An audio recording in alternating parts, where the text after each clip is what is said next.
Hello there my crawfish and welcome back to another episode of Snowed In.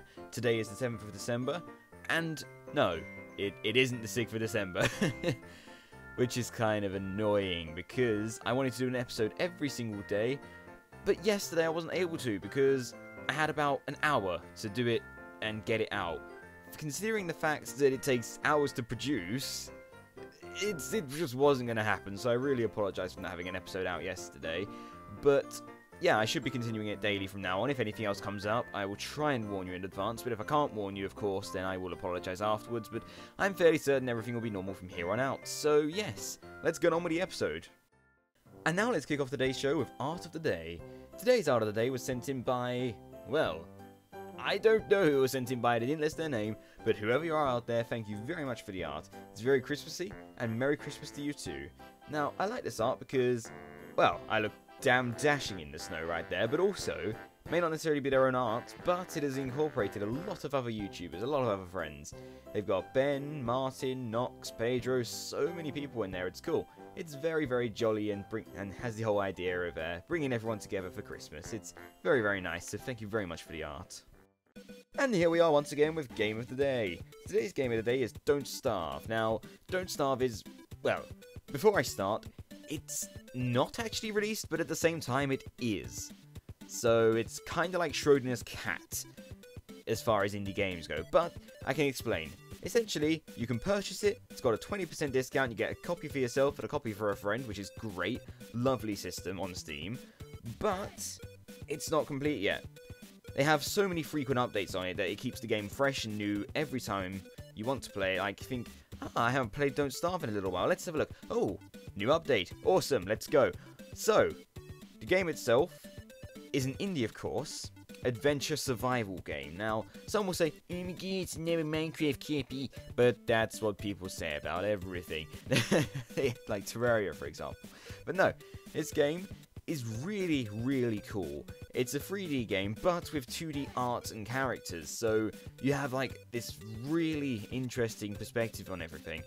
And essentially what you have to do is you have a randomly generated world, oh my god, Minecraft copy, and you have to survive for as long as possible. If you die, that's it, game over, you gotta start again.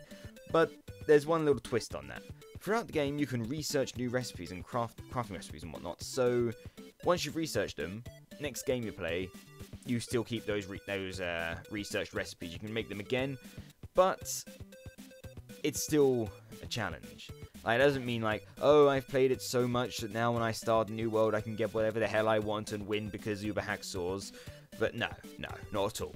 It is difficult. It is very, very difficult to progress in this game because no matter how much stuff you're able to craft, you still need to gather the resources to craft it.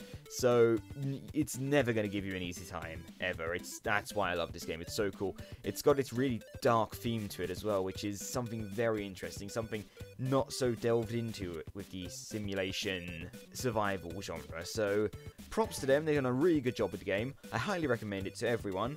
I say that about a lot of things, but honestly, I really do recommend this game. It's just as I recommend every other game, but this with a lot of enthusiasm, as you can see.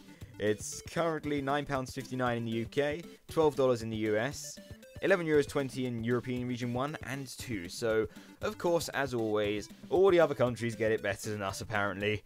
US, it's equivalent of about £2 cheaper, and then Euro, don't even worry about it, it's like 50p or something. But yeah, highly recommend it. You get 2 copies, and when it's released, remember, for us it's going to be bumped up to £12, and you only get 1 copy, whereas now it's cheaper, and you get 2. So, yeah, win-win. It's all good. Go ahead and get it. Get it now. Oh, also, huge shout out to Viva La Gloria on Twitter. I'll put it up on the screen somewhere.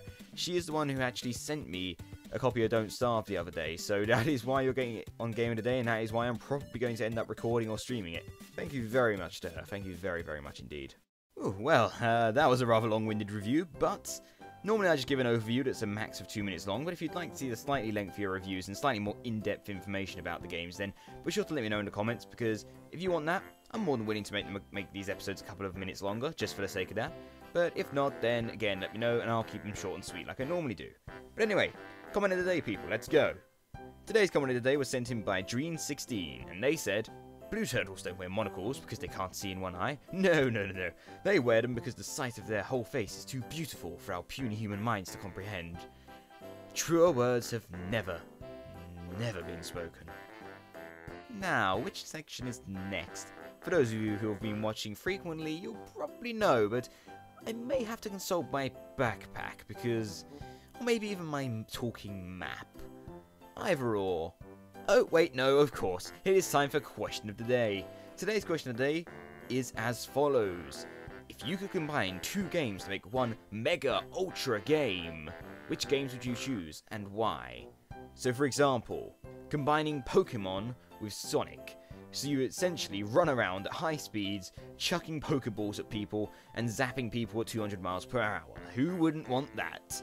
I don't know. It's like card games on motorcycles without the motorcycles, but still moving just as fast, if not faster. So who can argue with that? No one. Absolutely no one. Moving swiftly onward from the question of the day, last time I asked you the following. If you could be any Pokemon, which would you choose and why? Now here are your responses. The first response comes in from Fierce Studio Production, and they said, a slack off. You don't have to do anything, and when you grow up you get really hyper, and as an adult you keep doing nothing. I'll just keep procrastinating all life long. Cute face. Well, that is actually pretty damn accurate, and that is a pretty cool life plan to have.